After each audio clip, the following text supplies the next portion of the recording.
আসসালামু আলাইকুম প্রিয় ষষ্ঠ শ্রেণীর শিক্ষার্থীরা, আজকের ক্লাসে আমরা কতকাল দৌড়ে লিখেছেন আনিসুর জামান এই গল্পের মূল ভাব, লেখক পরিচিতি, পাঠ পরিচিতি এবং গল্পের মূল ভাবগুলো আমরা জেনে নেব।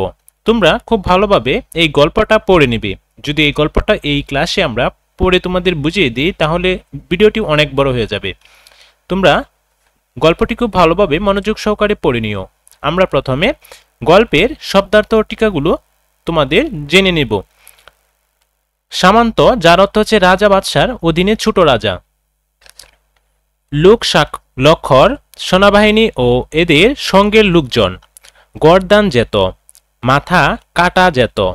বদলতে, প্রভাবে।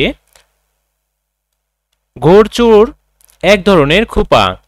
সুবর্ণ কুলং, সোনাদের তৈরি মোটা চুরির মতো গোলাকার অলঙ্কার। তারঙ্গ, যার অর্থ হচ্ছে কানে পরার দুল বা অলঙ্কার। মাকড়ি, এক প্রকার দুল। ডুলি, পালকির মতো ছোট বাহন। পদ্মবৃত্ত, পদ্মফুলে বোটা। তাগা, বাহুতে পরার অলঙ্কার। গিদ্ধ, গোসল সেরে পরিষ্কার ও কোমল হয়েছে এমন। তিল পল্লব, তিলের নতুন পাতা। নিরানন্দ, আনন্দহীন। সার্ন, কৃষ।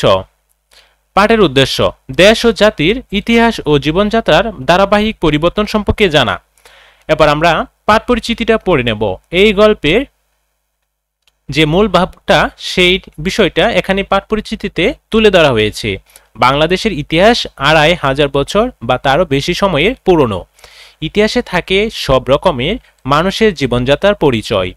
একাকালে বাংলাদেশের রাজার শাসন ছিল না। লোকজন নিজেরাই মিলেমিশে যুক্তি পরামর্শ করে দেশ চালাতো। ২৩-২৪০০ বছর আগে রাজার শাসন শুরু হলো। প্রাচীনকালে পুরুষেরা পরত ধুতি, চাদর, আর মেয়েরা শাড়ি, ওড়না। সাধারণ লোকেরা জুতা পরার সামর্থ্য ছিল না, তারা পরত কাঠের খড়ম। পুরনো দিনেও এই দেশের মানুষের সাজগুজের দিকে নজর ছিল। সোনার অলঙ্কার পরার সুযোগ পেত শুধু ধনীরা। মাছ, ভাত, তরিতরকারি, দুধ, ঘি ইত্যাদি ছিল সেকালের বাঙালির প্রিয় খাদ্য। ইলিশ মাছ ছিল বেশি প্রিয়। এই হচ্ছে পাঠ পরিচিতি। এবার আমরা পাঠ পরিচিতির আরেকটু অংশ নিচে রয়েছে, সেটাও জেনে নেব। কুস্তি ছিল সেকালের পুরুষদের অত্যন্ত প্রিয় খেলা। নারীদের ছিল সাঁতার। ধনীরা দেখত ঘোড়া ও হাতির খেলা। গরিবরা মজা পেত ভেড়ার লড়াই, মুরগির লড়াই দেখে। জলপথই ছিল যাতায়াতের প্রধান পথ, তবে স্থল পথগুলো ছিল। বেশিরভাগ লোকই থাকত কাঁচা বাড়িতে। লেখক কবিদের কেউ কেউ লিখতেন আনন্দ ও সমৃদ্ধির কথা। কারো কারো লেখার থাকত বেদনা ও দরিদ্রের ছবি। সেকালে রাজারা ছিল তখন, এখন নেই, কিন্তু ধনী দরিদ্র এখনো আছে। সেকালের সাধারণ মানুষ স্বপ্ন দেখত তো সচু চালের সাদা গরম ভাতের।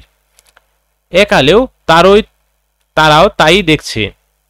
এবার আমরা লেখক পরিচিতিটি পড়ে নেব। তো লেখক পরিচিতি, লেখক ছিলেন আনিসুজ্জামান। এবার আমরা আনিসুজ্জামান সম্পর্কে জেনে নেব। মানসশীল প্রাবন্ধিক ও গবেষক আনিসুজ্জামানের জন্ম ১৯৩৭ খ্রিস্টাব্দে কলিকাতায়। তিনি ঢাকা বিশ্ববিদ্যালয়ের এমিরিটাস অধ্যাপক ছিলেন। বাংলা ভাষা ও সাহিত্য বিষয়ে তার বেশ কিছু গবেষণা গ্রন্থ রয়েছে। উল্লেখযোগ্য গ্রন্থগুলোর মধ্যে রয়েছে মুসলিম মানস ও বাংলা সাহিত্য, মুসলিম বাংলার সাময়িক পত্র, মনির চৌধুরী স্বরূপের সন্ধানে, পুরনো বাংলা গদ্য। এছাড়াও তিনি বাংলা একাডেমির থেকে প্রকাশিত বাংলা সাহিত্যের ইতিহাস গ্রন্থের প্রধান সম্পাদক। সাহিত্য সাধনা ও গবেষণায় স্বীকৃতি হিসেবে তিনি বিভিন্ন পুরস্কার ও পদকে ভূষিত হন। এগুলো হচ্ছে দাউদ পুরস্কার, বাংলা একাডেমি পুরস্কার, ২১ পদক, পদ্মভূষণ, ভারত ইত্যাদি। তিনি ২০২০ সালে ঢাকায় মৃত্যুবরণ করেন। এই ছিল আনিসুজ্জামানের পরিচিতি। এবার আমরা এই গল্পের অনুশীলন প্রশ্নগুলো নিয়ে আলোচনা করব। প্রথমে রয়েছে বহু নির্বাচনীয়। আমরা প্রথমে বহু নির্বাচনীয় প্রশ্নগুলোর উত্তর জেনে নেব।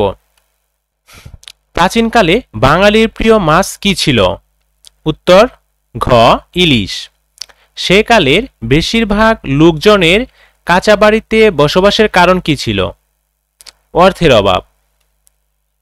3 নম্বরে বলছে সেকালে সাধারণ লোক জুতো পরতে পারত না কেন?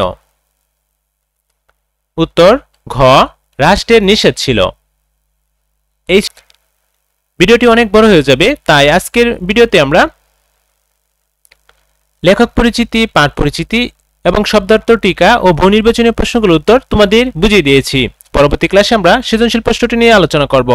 পরবর্তী ক্লাসের আমন্ত্রণ জানিয়ে আজকের এই ক্লাসটি এখানে শেষ করলাম। সবাই ভালো থাকো, সুস্থ থাকো, আল্লাহ হাফেজ।